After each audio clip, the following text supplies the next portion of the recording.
John Maxwell, you don't overcome challenges by making them smaller, but making yourself bigger. This quote had already got me thinking about how many people don't know how to manage every challenges that arise in their lives. And I am one of them before. When there are serious problems that came into my life, I do not know how to face it. But everything changed when I met someone that made me more robust physically, spiritually, and mentally. And I will discuss and tell you who helped me to overcome those barriers that came into my life. There are several realizations and experiences I remember. It made me look back to where I was before and who I am now.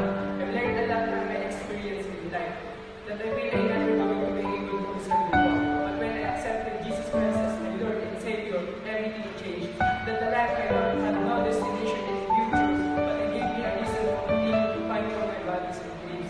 And I remember the day when I promised myself that I will give everything to see my dreams come to reality. Therefore, I conclude that before you surrender, look back and see how far you come.